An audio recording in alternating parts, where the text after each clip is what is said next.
My name is David, I'm 29, and I don't think I'll ever forget the feeling of waking up in an ICU bed to the sound of my heart monitor beeping steadily in the dark. My body felt like it had been hit by a truck. The fluorescent lights were dimmed, the room smelled of antiseptic, and there was that constant low hum of machines keeping me alive. My throat was dry from the oxygen tube, my chest sore from whatever they had done to stabilize me.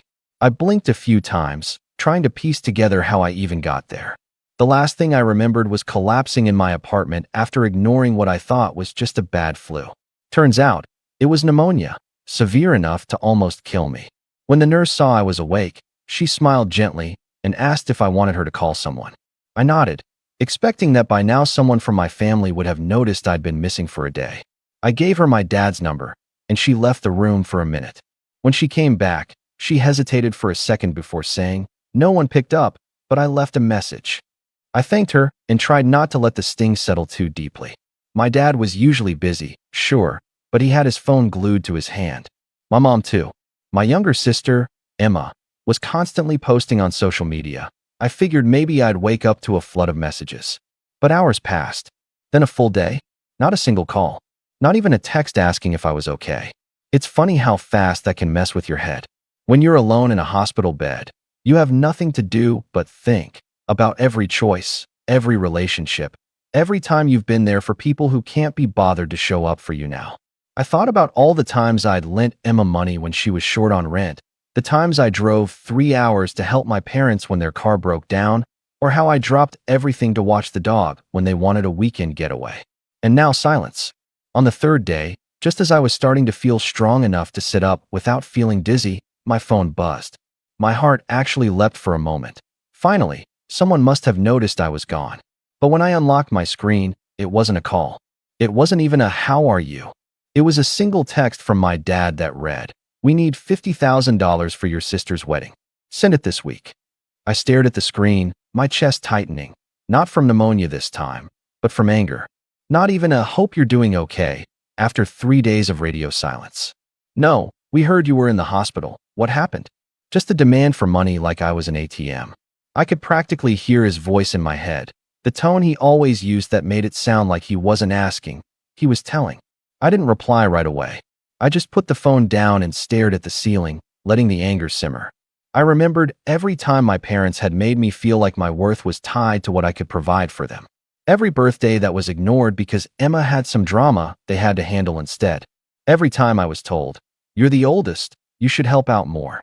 And here they were again, proving that nothing had changed. When I was discharged a few days later, I didn't go to my parents' house. I didn't call them. I went straight home, lay on my couch, and just stared at my phone for a long time. I thought about all the sacrifices I had made for this family. I thought about the fact that they didn't even know if I was alive until I texted them myself. And then, finally, I did reply, but not how they expected. I told my dad no. No explanation, no apology. Just a simple no. And then I blocked his number. I blocked my mom. I blocked Emma. And for the first time in my life, I felt free. But that was just the beginning. The calls from unknown numbers started within hours. The emails followed. Then messages from relatives I barely spoke to, all with the same theme. "Your sister's wedding is in 2 months. Stop being selfish." They had no idea where I had been the past week, no idea what I had gone through. And yet somehow, I was the villain for saying no. The guilt trips turned into insults. The insults turned into threats of being cut off from the family forever. And I think that's what finally flipped the switch in me. Something inside me hardened that day. I stopped feeling sad. I stopped feeling guilty. I stopped feeling like I owed them anything. And that's when I decided, if they thought I was the bad guy for finally standing up for myself, then fine, I'd play the bad guy. The next time I heard from them, it wasn't a message. It was something else entirely. Something that made me sit up straight and laugh out loud in disbelief. When I laughed that day, it wasn't because anything was funny. It was because I finally realized just how little I mattered to them beyond what I could provide. The thing that made me laugh was an email, subject line in all caps. "Emma's wedding is the most important day of our lives." I clicked it open and was greeted with a wall of text from my mom. It wasn't an apology for ignoring me while I was in the ICU. It wasn't even an acknowledgement that I had been sick. It was a detailed spreadsheet of expenses for Emma's wedding, venue deposit, catering, flowers, DJ, dress alterations, family vacation fund, whatever that meant. At the very bottom of the email was a line that said, David's contribution, $50,000, due by next Friday. It was written as if this was a formal contract, something already agreed upon. I sat back in my chair and just let it sink in. My contribution? Like this was some sort of mandatory tax I had to pay to earn my place in the family. Like if I didn't pay, I'd be in default and lose my privileges as a son. I could almost hear my dad's voice. Family helps family, David. Don't be selfish. I didn't respond. Instead, I let the silence do the talking.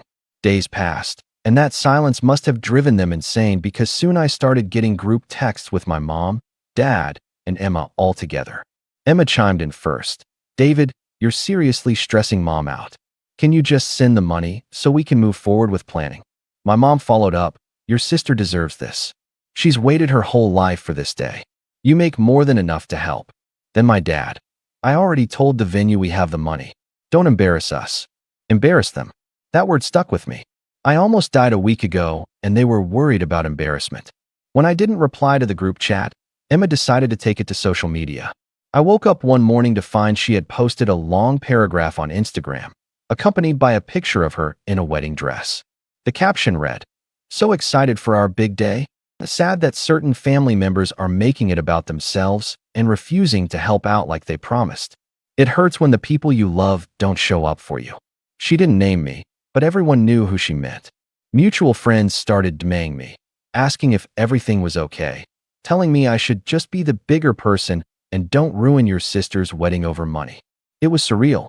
Somehow, overnight, I became the villain in a story I didn't even write. The worst part was the phone call from my aunt. She was the one relative I actually liked, the one person I thought might take my side. She called me one afternoon and said, David, I heard what happened. Your mom is in tears. Emma's devastated. This is supposed to be a happy time for everyone, and you're making it ugly. Just send the money and end this drama. I was quiet for a long time. Then I said, Aunt May, I was in the ICU last week. Did anyone tell you that? There was silence on the other end. Then she said, No, what happened? I explained everything. How I collapsed, how no one visited, how I woke up to a text asking for money. I heard her suck in a breath, and for a moment I thought maybe she'd get it. But then she said, softly, I'm sorry you went through that. David, I really am. But this wedding is important for your parents' reputation. Don't let a misunderstanding ruin everything. A misunderstanding. I had nearly died, and it was a misunderstanding. I thanked her for calling and hung up before I said something I'd regret. That night, I got another email from my dad. This one wasn't a polite request. It was an ultimatum. David, you have until Friday to wire the money. If you don't, you are no longer welcome in this family. We will not have someone who refuses to support his sister on the most important day of her life. I read that line over and over. No longer welcome in this family. As if family was something you could revoke like a subscription. It stung, but not in the way I expected. It didn't make me feel guilty this time. It made me angry. Furious, actually.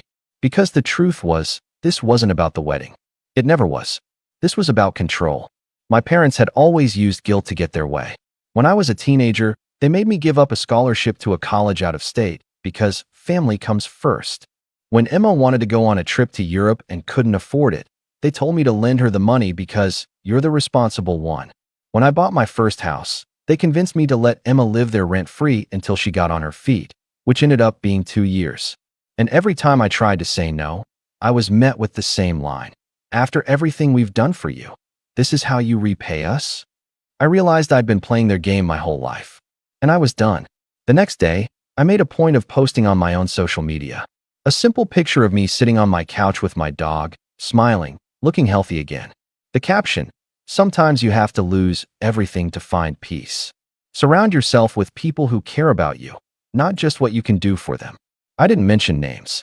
I didn't need to. Within an hour, Emma sent me a furious text from a random number. I had blocked her. Are you seriously trying to make me look bad in front of everyone?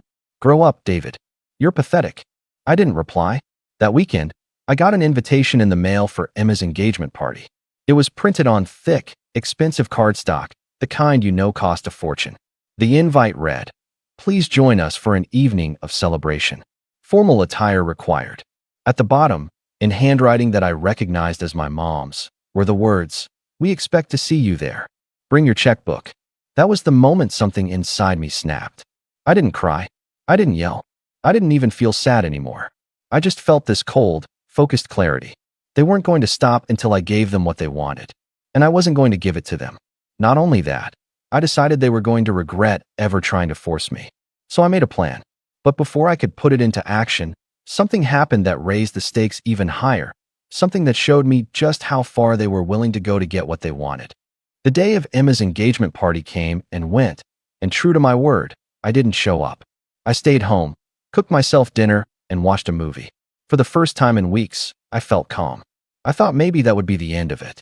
Maybe, just maybe, they'd take the hint that I was done being their walking bank account. But then the real betrayal happened. It started the following Monday morning when I logged into my online banking to pay some bills. My stomach dropped. My savings account, the one I had been building for years, was down by $25,000. At first I thought it had to be a glitch. I went through the transactions one by one and saw a wire transfer from my account to an event planning company on the exact date of Emma's engagement party. My hands were shaking as I called the bank. They confirmed that the transfer had been initiated online from my login. I told them it wasn't me, that I hadn't authorized anything, and they froze the account immediately. But the damage was done. When I asked if they could reverse the transaction, they said it would be investigated but could take weeks, maybe months, to resolve, and that it wasn't guaranteed. I sat there in stunned silence, trying to process what just happened. The only people who had ever known my passwords were my parents. Years ago, when I was in college and needed them to help pay my rent while I was traveling, I'd given my dad my login information just in case. I had changed it since then, or so I thought, but apparently, at some point, I'd given him access again when he asked for help filing taxes. I never imagined he would actually use it to take money without asking. I called him. My voice was shaking with anger. "Dad," I said, "did you transfer money out of my account?" He was silent for a moment. Then he sighed as if I were the one inconveniencing him. "David, don't be dramatic. We told you the wedding expenses couldn't wait. You left us no choice." "No choice," I repeated, my voice rising. "You stole from me." "Watch your tone," he snapped. "This is for your sister. For the family. You should be thanking me for stepping up and doing what needed to be done." My blood went cold. "Stepping up? You drained my account without permission. That's not stepping up. That's theft." "You're being selfish again," he said, completely unfazed. "We'll pay you back eventually. But right now, Emma needs this. The deposits had to be made this weekend or we'd lose the venue. You wouldn't want to humiliate her, would you?" I was so angry I could barely see straight. "Do you even care that I was in the ICU last week? That I almost died? And the first thing you think to do when I'm finally home is to take my money without asking?" There was a pause on the line. Then he said flatly, "You're alive, aren't you? So it's fine. Stop making this about you." I hung up before I said something I couldn't take back. My chest hurt, my head was pounding, and my hands wouldn't stop shaking. It wasn't just about the money anymore. It was about trust, about respect, about the fact that my own father thought it was okay to violate my privacy and raid my savings just to throw a fancy party. An hour later, Emma texted me from yet another random number. "Thanks for finally helping out. You should have seen the look on Mom's face when the planner confirmed the deposit. Maybe you do care about this family after all." I didn't reply. That night, I changed every password I had. Bank accounts, email, everything. I set up two-factor authentication and moved the remainder of my savings to a completely separate bank. I even contacted HR at work and told them to send my paychecks to the new account going forward. I wasn't taking any chances, but the sense of betrayal stayed with me. I couldn't sleep. I kept replaying the phone call with my dad in my head, hearing him say, "You left us no choice." As if I were some obstacle they had to work around. As if my money existed for them to use whenever they wanted. The next weekend, things escalated even further. I came home from running errands to find a car parked in my driveway. It was my parents. They were standing on my porch, my mom holding a folder of papers. I didn't want to let them in, but they refused to leave, so I cracked the door open just enough to speak. "What do you want?" I asked. My mom gave me a look of disappointment, the same look she used to give me as a kid when I got a bad grade. "David, we need to talk like adults. This cold shoulder thing you're doing isn't healthy." "Healthy?" I said incredulously. You stole from me. My dad stepped forward. We already told you. We'll pay it back. But we also need to settle this once and for all. Here. He handed me the folder. Inside was a document labeled Family Agreement. It was basically a contract stating that I would contribute $50,000 to Emma's wedding, with the $25,000 already taken being counted as my first installment. At the bottom was a space for my signature. I stared at them, completely stunned. You came to my house to get me to sign this. This is about keeping the peace, my mom said softly. Once you sign, we can all move forward and put this behind us. I felt something inside me break. Not just crack, break. I realized right then that this wasn't just about money. This was about control. About making sure I stayed under their thumb forever. I handed the folder back without signing and said, "Get off my property." My dad's face turned red. "David, if you walk away from this, don't bother coming to the wedding. Don't bother coming to Christmas. Don't bother coming back at all." I opened the door wider and pointed to the driveway. "Good. Now leave." They left without another word, but I could see the fury in their eyes. That night, as I sat alone in my living room, staring at the unsigned agreement, something inside me shifted permanently. This wasn't a family conflict anymore. This was a war, and I was done playing defense. I was going to protect myself, my future, and everything I had worked for, and I wasn't just going to stop them from taking more. I was going to make sure they regretted ever trying to use me like this. What happened next set the stage for everything that followed. The revenge, the fallout, the moment when the entire family finally saw me not as their personal bank account, but as someone they should have never underestimated. After they left that night, my house felt colder than it ever had before. I sat on the couch in silence, the unsigned family agreement, lying on the coffee table like a poison I couldn't throw away yet. I kept staring at it, feeling this strange mix of grief and anger. It felt like I'd just buried something, the last shreds of hope that maybe, one day, my parents would treat me like a son instead of a resource. I didn't sleep that night. I barely slept all week. When I closed my eyes, I saw my dad's face, red with anger, telling me not to bother coming back. I saw my mom's calm, almost pitying look, like she was disappointed that I wouldn't just fall in line. And I heard Emma's smug little text message, thanking me for helping out. I started questioning everything. Was I overreacting? Was I really being selfish? There were moments where I nearly convinced myself to just send the money and make it all go away. But every time I reached for my phone, I remembered waking up in the ICU, alone, with no one there but the nurse who barely knew my name.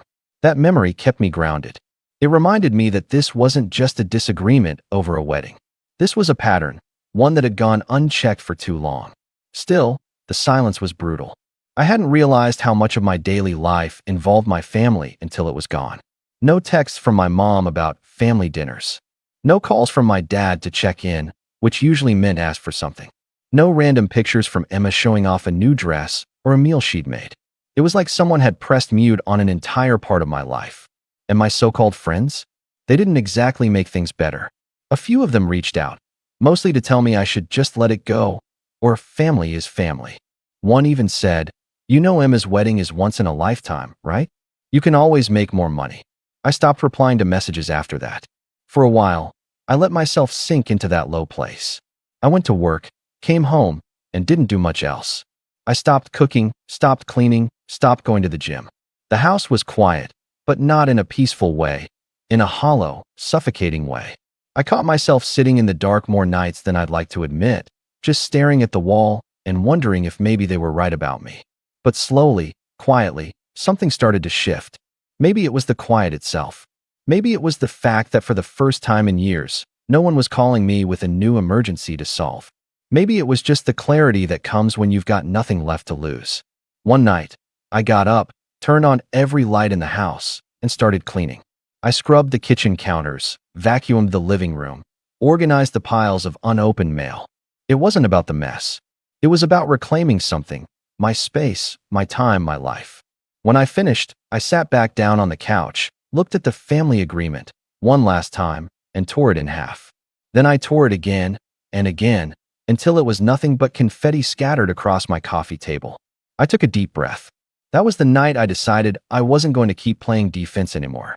The next morning, I opened a new notebook and started writing. Not an angry letter, Not a rant, a plan.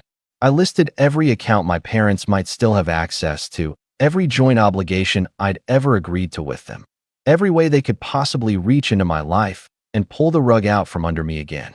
Then I wrote action steps next to each one. Close the joint emergency credit card? Done.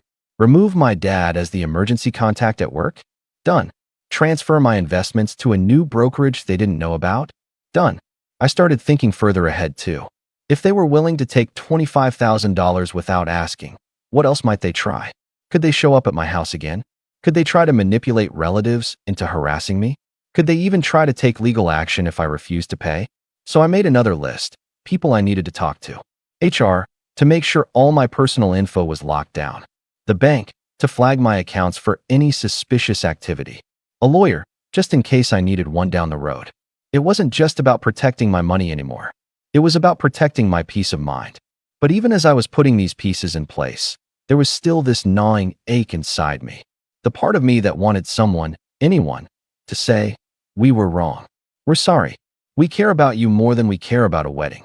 That apology never came. Instead, a few weeks later, I got a call from a number I didn't recognize. Against my better judgment, I answered. It was my uncle, the one who lived out of state and rarely got involved in family drama. "David," he said, his voice hesitant. "Your dad told me what's going on. He said you've cut everyone off completely." I didn't say anything. He went on. "Look, I don't know all the details, but I do know this. Your parents are telling everyone you're unstable, that you've been acting erratic since you got sick. They said you're refusing to help because you're bitter and resentful. I figured you'd want to know what's being said about you." Something in my chest went cold, not just because of what he said, but because I wasn't even surprised. "They can say whatever they want," I said flatly. "I'm done trying to prove myself to people who never cared about me in the first place." He was quiet for a long moment. Then he said, "If you ever need a place to go, you've got family here. Just remember that." I thanked him and hung up. After that, something hardened in me completely. If they wanted to paint me as the villain, fine. I could live with that. But I wasn't going to let them get away with what they did, not just taking my money, but trying to destroy my reputation when I refused to play along. That's when my plan started to grow teeth. It wasn't just about protecting myself anymore. It was about making sure there were consequences. And the perfect opportunity was coming sooner than I thought, because Emma's wedding wasn't just a private family affair. It was a huge event, with business partners, extended relatives, and half the town invited. If they thought I was just going to stay quiet and let them spin their story, they were about to find out just how wrong they were. But before I could make my move, there was one last blow that hit me. Something that made me feel like I had truly hit rock bottom, but also solidified that I was on the right path. A letter arrived in the mail. A legal notice. From my own father. It claimed that the $25,000 they took was a gift I had agreed to, and that if I didn't send the remaining $25,000, they would pursue remedies to enforce the family agreement. There it was in black and white. My own parents were threatening to sue me. I sat there with the letter in my hands, my chest tight, my pulse pounding. And then, strangely, I felt calm. Completely calm. Because this wasn't a family fight anymore. This was war. And I was done being on the losing side. I remember sitting at my kitchen table with that legal notice still in my hands, my coffee growing cold beside me, and feeling something click in my head. It was the strangest thing. I wasn't angry anymore. I wasn't sad. I wasn't even scared. For the first time in my life, I felt completely in control. That letter wasn't a threat. It was a gift. It gave me permission to stop pretending this was about family. It made everything crystal clear. My parents and sister had chosen to treat me like an adversary, not a son or a brother. And if this was going to be a fight, I was going to win. The very next day, I took a personal day from work and drove straight to a lawyer's office. I had no idea what to expect. I'd never even consulted a lawyer before. But as soon as I explained the situation, the attorney's eyebrows shot up. "They used your login credentials to access your account and transfer funds without authorization?" he repeated, flipping through the documents I'd brought. "Yes," I said. "And now they're claiming I agreed to it and threatening legal action if I don't send more." He let out a low whistle. "David, this isn't just a civil matter. This could be criminal. If you want, we can file a police report today. At the very least, we can draft a cease and desist letter and put them on notice that any further harassment will be met with legal action." For the first time in months, I smiled. Do it, I said. Within a week, that letter was sent, not just to my parents, but to Emma as well. It was polite, professional, and absolutely devastating. It outlined the unauthorized transfer, demanded repayment within 30 days, and warned that any further attempts to coerce or defame me would result in legal escalation. It even cited specific state laws about fraud and unauthorized access. The silence that followed was deafening. No calls, no texts, no more letters. For a brief moment, I thought they might actually back down. In that quiet, I started focusing on myself for the first time in years. I cleaned up my diet, started running again, and went back to the gym. The first week was hard. My body felt heavy from months of stress and inactivity, but by the end of the month, I could feel the difference. My energy came back. I was sleeping through the night again. Work started to improve too. Without the constant drama of my family draining me, I was sharper, more focused. I started volunteering for projects I used to shy away from. My boss noticed. One day, he called me into his office and said, "David, you've been killing it lately. There's a senior position opening up next quarter. You should apply." I did. And a few months later, I got the promotion, along with a substantial raise. With the extra income, I started shoring up my financial position. I maxed out my retirement contributions, opened a high-yield savings account, and even dipped my toes into investing in a rental property with a friend from work. It felt good. No, it felt powerful. To know that every step I was taking was securing a future that was mine alone, completely separate from my parents' influence. Meanwhile, word about the legal letter must have started spreading through the family grapevine, because I started getting quiet, almost hesitant messages from cousins and extended relatives.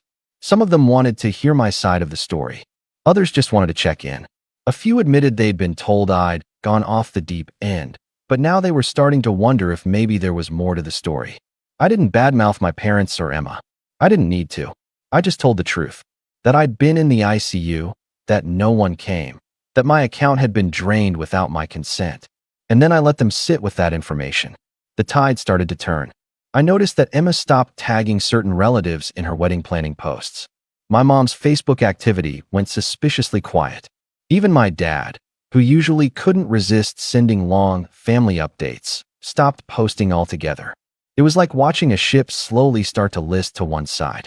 Then came the real turning point. The bank finished its investigation. I got a call one afternoon from the fraud department confirming that the $25,000 transfer had been unauthorized. Not only were they crediting the money back to my account, but they also confirmed that the IP address used to initiate the transfer matched my parents' home network. I can't describe the satisfaction I felt in that moment. It wasn't just about getting my money back. It was about proof. Hard, undeniable proof that I hadn't made this up, that I wasn't being dramatic, that I wasn't the selfish son they had painted me as. When I told my lawyer, he grinned and said, "This strengthens your position considerably. If they try to push back, we have all the leverage now." And that's when I realized I wasn't just defending myself anymore. I was winning. The timing couldn't have been better because Emma's wedding was getting closer. Invitations had already gone out, and apparently it was shaping up to be the social event of the season. A massive venue, a live band, a guest list packed with business partners, distant relatives, and family friends. I hadn't been invited, of course. My name had been scrubbed from everything. But that didn't bother me. In fact, it gave me an idea. I started quietly preparing for the next move. I gathered every piece of documentation I had, the bank statements, the lawyer's letter, the confirmation of the fraud investigation, and organized them neatly in a folder. Then I had copies made, just in case. I also started reconnecting with certain relatives and family friends who I knew would be at the wedding. Not to gossip, but to have casual, calm conversations where I simply shared what had happened from my perspective. I didn't exaggerate. I didn't get emotional. I just laid out the facts. The reactions were telling. Some were shocked. Some were angry, not at me, but at my parents. One family friend even said, "You know, we've always suspected your dad was a bit controlling, but we never thought he'd go this far." I could feel the narrative shifting. And as I watched it happen, I realized that I didn't even need to crash the wedding or make some dramatic scene to get my point across. By the time the big day rolled around, half the room would already know the truth, and the other half would be wondering why there was so much tension in the air. But I wasn't done yet. I had one last card to play. One final move that would make sure my parents and Emma understood, once and for all, that I was no longer someone they could manipulate or control. And as the wedding date drew closer, that plan started to take shape in a way that was smarter, sharper, and more devastating than anything I could have imagined back when this all started. Because I wasn't just the victim anymore. I wasn't just the son who got taken advantage of. I was the one holding all the cards now. And when the day came, I was going to make sure everyone saw exactly who they'd been dealing with all along. But then something happened just a few days before the wedding. Something that raised the stakes even higher and gave me the perfect opening to execute my plan in a way that would shock everyone in that room. The week before Emma's wedding, I was feeling sharper than I had in months. My mornings were calm, my work was going well, and I was sleeping soundly for the first time since this nightmare began. But then, one afternoon, I got an unexpected call from a number I didn't recognize. Normally, I would have ignored it, but something made me pick up. "David," a man's voice said. "Yes, who's this?"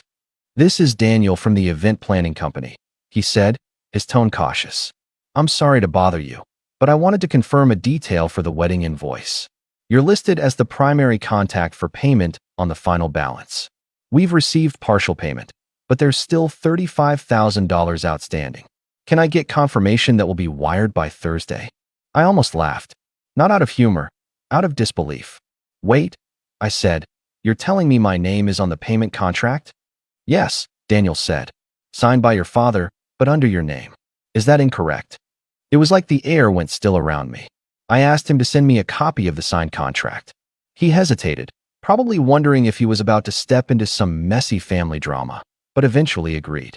When the PDF landed in my inbox an hour later, I opened it and felt my jaw tighten. There it was, plain as day. A service contract for Emma's wedding, with my name printed on the payment line, my old email address listed as the primary contact, and a signature that looked suspiciously like my dad's poor attempt to forge mine. I sat there staring at it for a long time, the pieces clicking into place one by one. This was why my dad was so confident I owed them. This was why they kept insisting I had already agreed to pay. They had literally signed my name on a contract without telling me. I forwarded the document straight to my lawyer. His reply came within minutes. "This is forgery. And it's not just a civil matter. This could be prosecuted criminally. This is very strong leverage, David. Strong leverage." Those words made something electric run through me. I asked him what my options were. He laid them out calmly, professionally. I could press charges and potentially have my father investigated for fraud. I could send a demand letter forcing them to pay the full remaining balance, clearing my name from the contract, and reimbursing any costs. I could wait, let them go through with the wedding, knowing that the venue would come after them when the remaining payment didn't come through under my name. That last one made me pause. Because as much as I wanted justice, I also wanted them to understand exactly what they had done to me, to feel, even for a moment, the same fear and powerlessness I felt when I saw my savings drained. So I decided to wait. But I didn't just sit back and do nothing. I started gathering every piece of documentation I had into one meticulously organized folder. The forged contract, the bank's fraud investigation results, the cease and desist letter, every email, every text message. I even included the engagement party invitation with my mom's handwritten note telling me to bring my checkbook. I made multiple copies, one physical, one digital on a secure drive. Then I wrote a letter to go along with it. Not a rant, not an angry tirade, just a calm, clear statement of facts. I explained exactly what had happened, how they had crossed every line imaginable, and how their actions had consequences they could no longer control. And then I made a list of people who would receive it if things went too far, relatives, close family friends, and, crucially, a few of my dad's business partners who I knew would be attending the wedding. The more I prepared, the more focused I became. There was no fear anymore, no hesitation, just clarity. And then, almost as if the universe was giving me a sign, another piece of leverage fell right into my lap. I got an email from a cousin who worked in finance.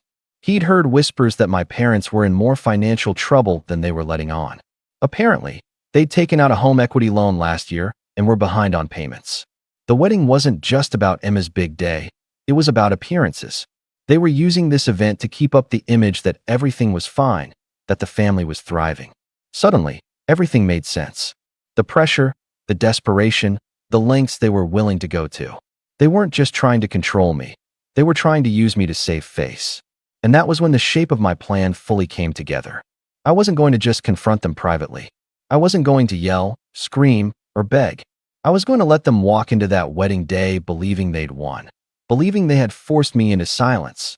And then I was going to take that illusion apart piece by piece, calmly and publicly, in a way that would leave no doubt about who was really in control. It wouldn't be dramatic in the way they feared. No scene-stealing tantrum, no shouting match, but it would be unforgettable. Over the next few days, I lined up every detail. I made sure the documentation was ready. I spoke to my lawyer one more time and got his blessing that what I was planning was legal and protected. He even smiled when I told him my idea and said, "That's brilliant, David." And they won't see it coming. The night before the wedding, I stood in my living room, staring at the folder of documents on the table. The house was quiet, but not hollow anymore. It felt alive. It felt like my house, my life, and my choice. For months, I'd been playing catch-up, reacting to everything they threw at me. But now, I was the one setting the stage. And when the curtain went up tomorrow, everyone would finally see the truth about my parents, about Emma, and about the lengths they had gone to try and control me. And the best part was, I wouldn't have to raise my voice once. Because this time, I was ready. This time, I had all the power. And by the end of tomorrow, everyone would know it. But then, just hours before the wedding, I received one final message. One that would turn my carefully laid plan into something far bigger, far more dramatic than even I had anticipated. The morning of the wedding, I woke up earlier than usual, my mind surprisingly calm. The sun was streaming through the curtains, birds were chirping outside, and for a moment, you wouldn't think today was going to be anything more than an ordinary Saturday. But as I showered and dressed, that quiet clarity I'd been carrying for weeks turned into a steady hum of determination. I had no intention of attending the wedding, not as a guest, anyway. But I had been careful with my timing. The folder of documents was packed in my briefcase, along with the calm letter I'd written, and my phone was fully charged with every screenshot, every piece of proof neatly organized in an album, ready to be shown if needed. Around noon, just as I was finishing breakfast, I got the message. It was from a withheld number, no name, just a single line. "You should know they're telling everyone you're mentally unstable. They said you tried to sabotage the wedding and they had to cut you off for everyone's safety." I sat there staring at the message, a small laugh escaping me. Safety. That was the narrative they'd chosen now, that I was dangerous, unhinged, a liability. For a moment, I almost pitied them. They were so desperate to stay in control that they'd rather destroy my reputation than face the truth. But then I realized something. This message wasn't bad news. It was the final push I needed. If they wanted to drag my name through the mud in front of everyone,